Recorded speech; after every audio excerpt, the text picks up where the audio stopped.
Yo, and welcome back to 996 Howl, which could end up being, a day we look back in the future as one of the pinnacle days, signaling that the Coyotes are 100% staying in the desert.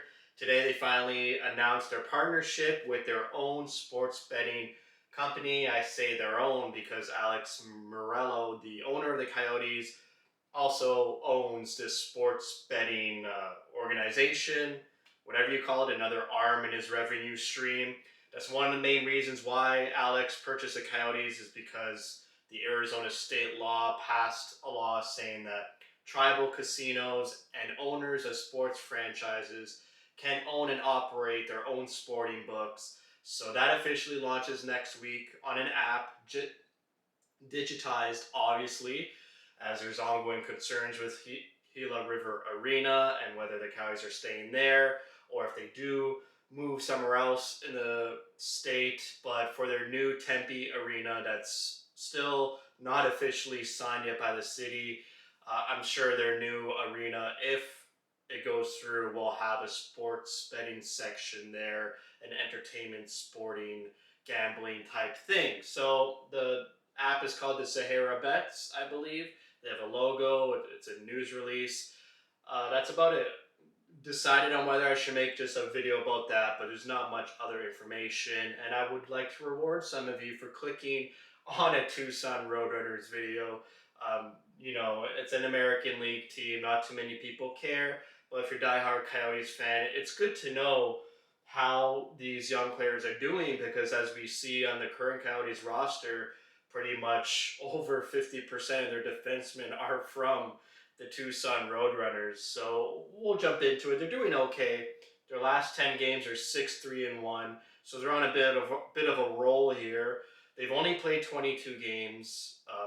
They had a bit of postponing games, just like their their brother in the Coyotes. So they're 11-9-2, fourth in the Pacific Division. They're not in the Central like the Coyotes. Their special teams are kind of weak. Eighth out of ninth, sixth out of ninth for their PK and PP. Their goals for is pretty low, as well as their goals against is almost last in the division. But some of the bright spots are their forwards, and the Coyotes really haven't taken from the Tucson Roadrunners in terms of forwards. I mean, the Coyotes are deploying Dyson Mayo, Cam Dineen, JJ Moser, who just played his fourth NHL game last night against the Winnipeg Jets. But it seems like, and Capobianco, I should add, the Coyotes are taking a lot of the Roadrunners defensemen, making it harder on goalies. That's why their goals against is pretty poor. But they don't take much of their forwards. They took Barrett Hayden, but Hayden only played a handful of games for the Roadrunners this season before being called up due to Nick Schmaltz's injury. So, we've seen some looks of Yannick Mccartney, only played like a couple games. Michelli was supposed to play against the Sharks last week, but when he got called up, he got put into COVID protocol, missed his NHL debut, and then got sent back down to the Roadrunners. And also, I want to make this video because, with the new taxi squad that's implemented to get over this new wave of the virus, this might hurt American Hockey League teams. It's going to hurt the Roadrunners even more because, like I said, the Coyotes have already took a lot of their defensemen, and now a lot of other players are on their taxi squad, which means they're not necessarily playing games for the Coyotes or the Roadrunners. They're just practicing with the team, and they're just there just in case more COVID protocols pop up as they start to test a lot. So looking forward to Michelli is a point per game pace. I'm loving this. I'm loving seeing that he has 21 points in 21 games. He's a shooter. If you follow the Roadrunners on Twitter, they show highlights of their goals most of the time. And Michelli, all his goals are just snipers. He just shoots the puck at will. He's very confident in his shot, which he has a shoot first mentality, which this team desperately needs. Also, Dylan Gunther, who doesn't play in the American Hockey League just yet, is another shoot, lethal accuracy, heavy shot type of players, which we haven't seen in the Coyote system for a long time. We've seen a lot of playmakers and some danglers and some speedsters, but just a bona fide sniper who could translate it well to the NHL level. It's remained to be seen in Arizona, so hopefully Michelli and Gunther could get it going. Hudson Fasching, not really a prospect. He's a point per game as well, 14 points in 14 games. He's an American League journeyman. I don't like it when he's in the Coyotes lineup. I like it better when they use other, younger prospects who have some ceiling and get to see what they're made of. Because for Fasching, he's not like these other players where you're going to see his progression and see him make an impact on the Coyotes. He's just there, as a veteran American League player to fill some gaps. The center ice position for the Roadrunners is pretty poor. After Barrett Hayden, there's not much. There's no one else in the center position. So, I'm starting to assume that Bill Armstrong is going to go hard on the center ice position in this upcoming draft. They have 8 picks in the first 64 picks. I expect a lot of centermen because their center depth after Barrett Hayden, it's pretty dire. So they need to fill that gap up. Dylan Gunther's sort of playing center. He just got moved to the center ice position in his Western Hockey League team, but I don't think he's a natural center. We'll see if he sticks to it. We'll see if the Coyotes want him to play center, or if he just stays on his natural wing position. Moving on, Jan Yannick, 13 points in 15 games, very respectable. Just got a point and a goal and assist last night. They beat the Stockton Heat, the Calgary Flames affiliate. So Yannick, he was just called up for a couple games. I'm pretty sure in that Anaheim and San Jose game, and then got sent back down to the Roadrunners. So it's good to see him progressing. I expect him and Michelli to be like goal scorers for the Roadrunners. They're their offensive dynamos. They need to produce and execute. Whereas a player like Ben McCartney is more of a power forward. Even though he's got respectable numbers too, 11 points in 18 games. Everywhere he's been a point per game player. Like the rookie tournaments, preseason, his stint with the Roadrunners last season. So he's not quite at a point per game, but it'd be good to see him progress. He played just 2 games, I would say, with the Coyotes. Really didn't move the needle for me. I just liked watching him.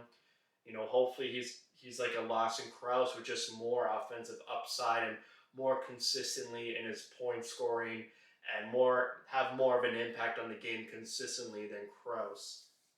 So these are we'll stick to the players. We got on the D side, we got Soderstrom, who started the season with the Coyotes and then got demoted and was never brought back up. 2 goals, 9 assists, 11 points in 18 games. Soderstrom needs to be the leading defenseman on the Roadrunners. He's a high draft pick. A lot riding on him. It's disappointing he hasn't translated his game to the NHL consistently, and we can't really rely on Soderstrom like we can on J.J. Moser, who had 12 points in 14 games for the Roadrunners before being promoted to the Coyotes and getting 2 goals in 4 games.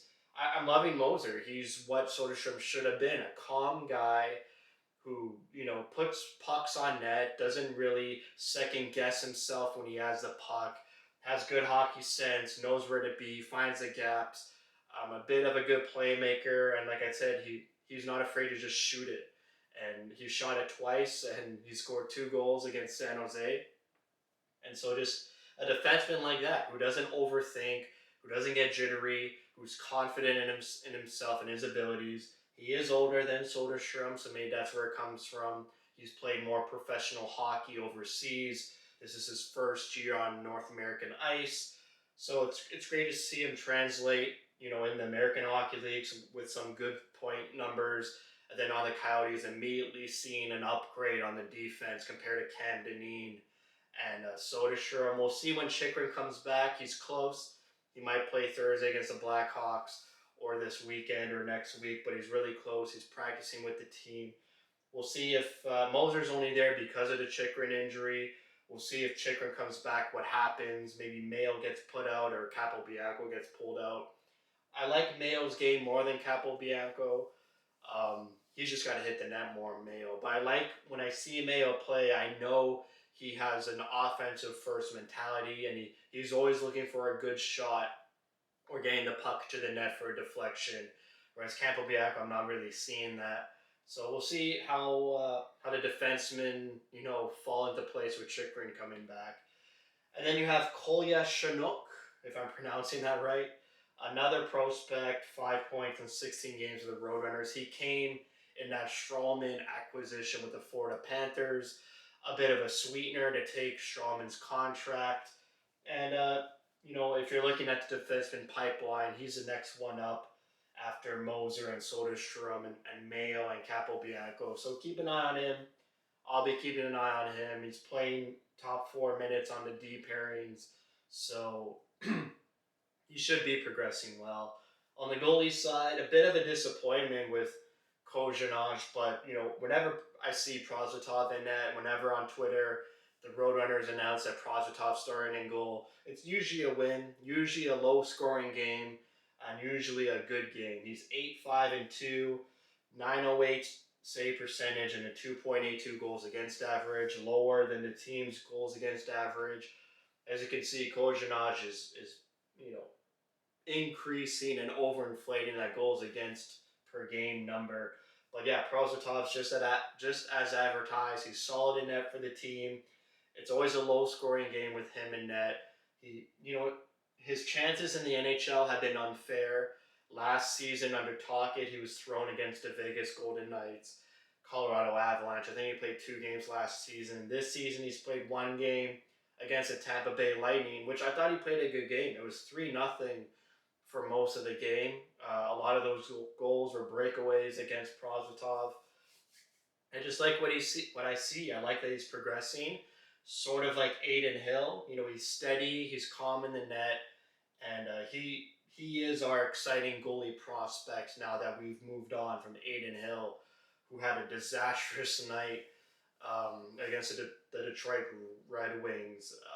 He's playing on the San Jose Sharks now. I said last video or 2 videos ago how Adin Hill is really taking a step back in his development, but I'm liking how Prosvetov is progressing. He was a starting goalie this season for the Roadrunners, so this will be his full American League season as the starter, and he's putting up starter numbers, and the team could rely on him as a starter. That's what you like to see. Kojanaj, yeah, he's having a bad season. Again, just like Adin Hill, taking a step back in his development. He was playing for the Sharks last season, so the fact that he's struggling in the American Hockey League is worrisome for me. His save percentage is absolutely terrible. 0.862. You don't see those numbers. You should never see those numbers. And goals against average of over 4. I think they're better than Carter Hutton, but Carter Hutton's only played 2 games. I wonder where he's at. I haven't heard much of Hutton lately. He was supposed to be progressing well and coming out of his injury, but I think he got put into COVID protocol and haven't heard much since. And then you have Zane Mcintyre, who the Coyotes signed to a professional tryout, or I should say the Roadrunners signed him to a professional tryout, just because, with the taxi squad and COVID protocols, and they had to call up Prosvetov earlier in the season in late October. They signed a free agent goalie. 2-1-0, pretty respectable numbers, small sample size, but he's only played 1 game less than Kojanaj and has way better numbers. So, maybe we see more of McIntyre. I'm surprised Kojanaj hasn't played more games. It looks like the bulk of games are played by Prosvetov, and then Kojanaj only played 4 games so far for the Roadrunners. Here are the standings. The American Hockey League goes by points percentage, something maybe the NHL might look into doing, with all these postponements. Maybe they just align the league and set the standings in terms of point percentages instead of just absolute points. But you got the Calgary Flames affiliate, the Stockton Heat leading the way with a commanding lead. The Coyotes the Roadrunners beat them last night, and then they play again tonight in sort of a back-to-back. They're really good, just like the Calgary Flames are. Then you have the Kings affiliate, the Ontario Reign, not spelled like the weather, more like the royalty reign. They're in second place with a close lead over the newly team Henderson Silver Knights, who are the Vegas Golden Knights affiliate. Then you got the Roadrunners.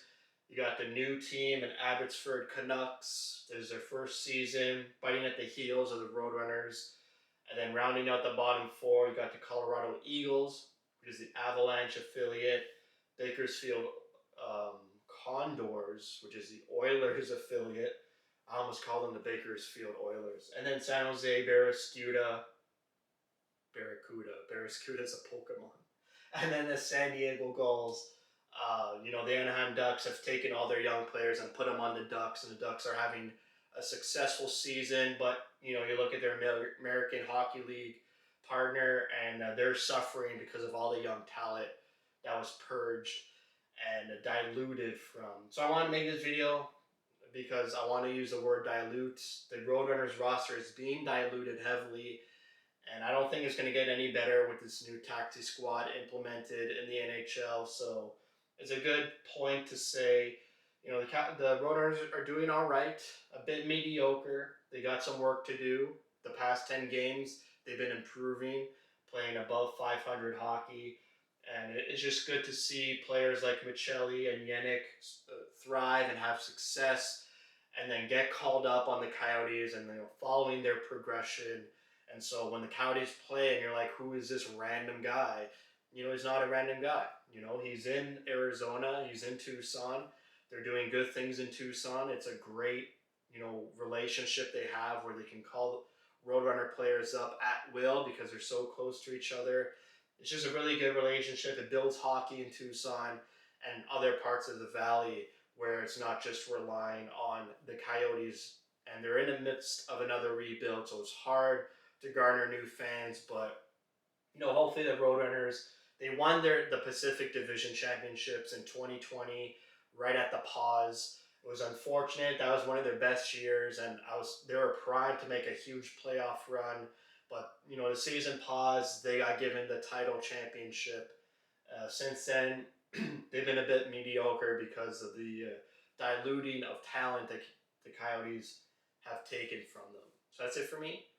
Thanks for watching. If you like what you see, spread the word. And as always, thank you for your support.